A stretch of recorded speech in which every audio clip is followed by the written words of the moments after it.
In this video, I'm going to show you 5 defensive squash shots that every squash player should be able to play at some point. Now, one of the many differences between professional squash players and amateur squash players is professionals recognise very quickly that they are in a defensive situation, accept it and play a defensive shot. Too often I see amateurs recognise it too late and then they play a very attacking shot. Maybe in their mind they have this phrase, the best form of defence is attack. But the best form of defence is to give yourself time. So I'm going to show you these 5 shots and then you can implement them in your real game. So let's go. The straight high drop. Imagine you are stretched at the front of the court. Normally you'd have maybe gone for a very, very low winner. Or maybe you've tried to smack it hard and it's come back at you.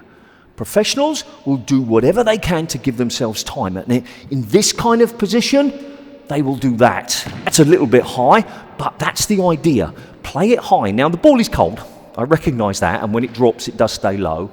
But you reach forward, you hit it high, you come back, and then at least you've got a chance for the next one. It's quite possible that your opponent will come along and bang, cross-court winner. But many times you've probably seen or even experienced people missing very obvious winners. And by staying in the rally, it's a mindset change. Forcing your opponent to hit one more shot. Making sure that you are fighting for every single point. Don't go for those really low winners, because you probably won't be able to get them. So keep it high, ideally close to the service line. Try and keep it tight. That would be a pretty tough shot to play, and yes, I'm not under much pressure, but that's really important. And remember, it's called a drop. If it can drop onto the front wall, even better. And I think over the years we've confused the idea of a kill with a drop. Try it, let me know how you get on. The high, wide, defensive cross-court. Now imagine you're in a situation, your opponent is somewhere here, they've played the ball to the front, you're standing here, maybe you've got quite a lot of momentum. For whatever reason, you've decided you're not going to hit straight, maybe because you're scared about getting a stroke called against you, maybe you're scared that your timing won't be quite right and it will just come out into the middle anyway. A drop is not what you want to do. At this point, you want to hit cross-court. Well, if you hit the traditional cross-court, which would hit the side wall behind the service box and no higher than this, in fact, getting lower and lower and lower, the problem with that shot is that your opponent, when they're here, they can cut it off. They can intercept it because it would hit here and it's not too hard to reach. Bang, maybe they hit that, which is not so good, or maybe they hit a better shot. So you're going to hit a high, straight, wide cross-court. And I said straight, I'll explain that in a second. The ball hits here, around the service box. When I say straight, I don't mean straight along the wall. What I mean is the ball goes in a straight trajectory. It is not a lob. You're hitting it hard enough to make it really difficult, I can't even imagine, to be able to reach it. Doesn't give them enough time to just purposefully walk back and say, oh, thank you very much. It's fast. That's why the ball is in a straight line. And it's wide and it's high. Something like this. Now you'll notice that the ball comes back to the middle of the court width-wise. That's really what I'm aiming for. I don't want it to be too soft so that when it bounces, I've then got a chance to smack it along the wall. I want it to become quite fast, so I'm really forcing my opponent back here. Because what happens is, they're here, they see the ball, oh no, I can't get it, maybe I don't want to volley because it's a really difficult shot, and suddenly they're coming back, getting closer to the wall. Yeah, they'll probably get it. They probably will. I'm not suggesting you're going to hit winners. But you've turned what could have been a very defensive situation into, at best, an attacking situation, or at worst, a neutral situation. You have now, boom, boom, boom, boom, boom, hit, cross-court, back on the tee, ready for their shot. You've turned a defensive situation into something else. Aim quite high. Make the ball go in a straight trajectory. So you've got to hit it quite hard, but not too hard. You've got to get it so it hits the service box about here, maybe a little bit further back, and you will find that it really causes problems for your opponent. Give it a try. I'm sure you'll be surprised. Or, actually, sorry, when you watch professional matches, watch them do it. You'll see those players play that kind of shot, and it might sort of break what you would expect a great cross-court to be, but it's a very specific cross-court for a very specific situation. The lob. I'm sure you've expected it. It's probably the most common, most obvious defensive shot. And we're in a situation, maybe your opponent has boasted, I'm up here, I can't hit straight, I can't hit cross court, I need to do something. So what I'm looking to do is I'm looking to hit the ball high and wide. Now that one just went out. I find it useful to imagine the front wall as like a child's drawing of a house. Door, 2 windows, upper floor, 2 windows. When you are at the front of the court, you should be aiming to hit one of these windows, because being low, the angle will be perfect. You're not trying to hit the ball high, because if you are this close and you hit the ball high, there's too much chance of it going out. Does a lob have to be played from the front? Absolutely not. No, you can play it from anywhere on the court, but of course the lob is what the front of the court is normally when you'll be playing them. You sort of get to this position and you need to lure it. Now I want you to notice my racket position. I'll come a bit closer. What I'm doing is when I'm coming here, I'm coming with quite a flat swing. I'm not coming down, and I can't come upwards on the ball. I just won't have the ability to get underneath the ball. The ball is going to be probably very low. So make sure that I really cock my wrist and I try to come underneath and then I try to follow through. It's not a deceptive shot. Chances are, as you see me moving, you're going to know that that's what I'm going to be doing. I'm looking to make sure the ball goes as high as possible. Yes, I would love it to come down here, hit the wall and go straight. Whoa. But it's probably not going to happen. But what about if I hit it too high? Well, if I hit it so it touches the back wall, is that a problem? I don't think so. And you see a lot of times professionals do that. The ball comes up, they hit it really high. Okay, it's not going to happen. That's a great drop. God, I wish I could have done those drops when I was playing competitive squash. But even if I do, one more chance, even if I do hit it too high, and it does come off the back wall, it does stay a little bit tight. It does give me more time. So I suppose what I'm saying is better to hit it too high than too low. Now, a couple of times you're probably going to hit the ball out. Okay, well, that's going to happen. But as you get practice, you get better and better. And of course, it's the same for the other side. I'm going to open my racket face.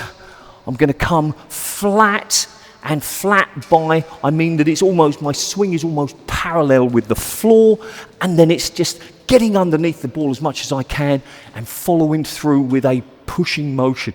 The racket follows where the ball goes. And again, on this side, got that door in the middle, you've got the window here. That's where I'm aiming. Now, what about from the back?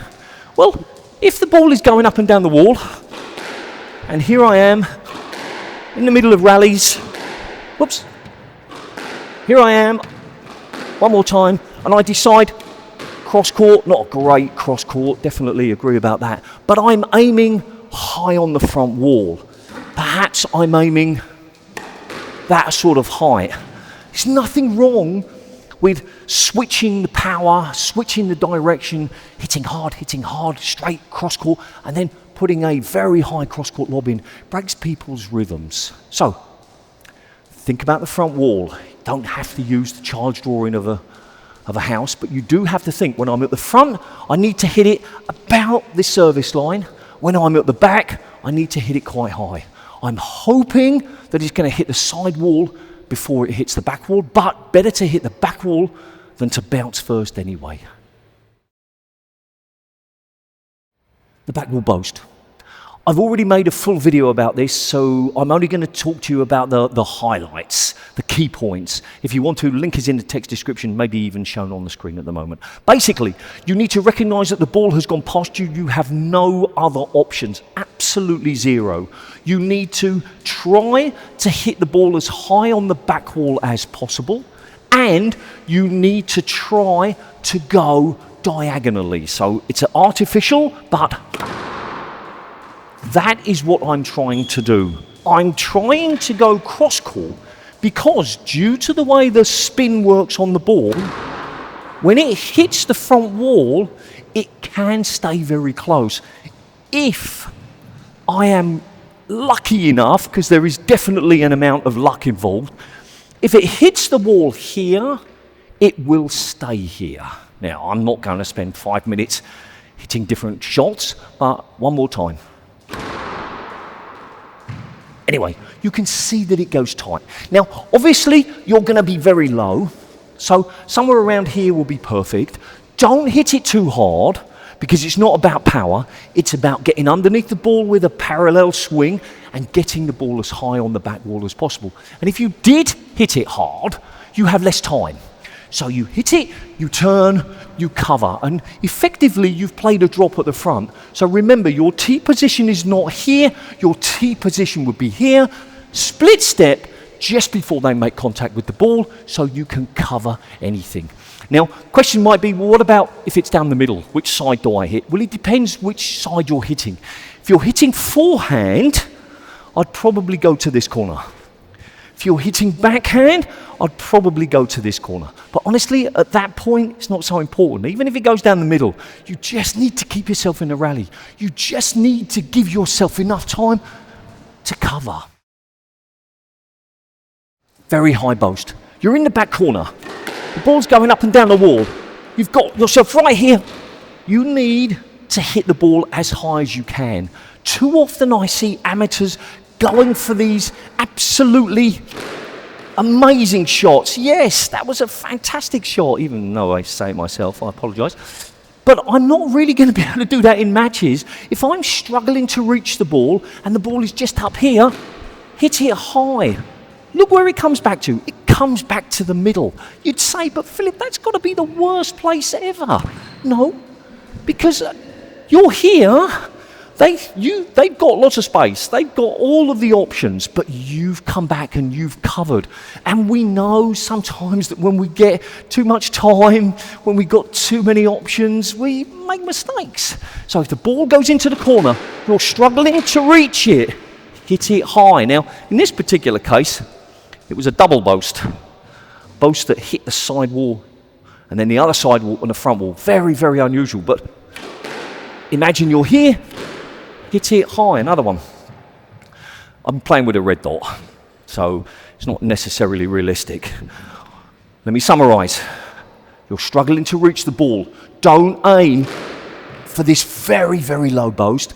Aim for as high as you can, not too hard, so it gives you enough time to get to the front, boom, and then you're ready to cover whatever they do. So, to summarise, got the straight drop at the front, either side of course. Hit it high so it hits very close to the service line. Gives yourself time. Maybe if you can get it tight, it'll actually turn into an attacking shot. The wide cross court that has the straight trajectory so that it's very difficult to volley, and then it makes it difficult for your opponent to hit it straight because the ball is coming back at them. You've got the high boast from the back where you are stuck in the corner. Don't go for those low attacking boasts. Go for those high ones. Yes, the ball comes back into the middle of the court, but at least you've got an opportunity to stay in the rally. You've got the lob, which is primarily from the front of the court, but it can be from the back. Pay attention to where it hits on the front wall because that's really key, and it's better to hit it too high so that it bounces off the back wall rather than bounces too low. And then the last one is off the back wall. If you have to and the ball has gone past you, hit it as high as you can on the back wall, not too hard, and aim for the opposite corner. So that's it. If you have any doubts or questions, let me know in the comments, and remember, do something every single day to improve your squash. See ya.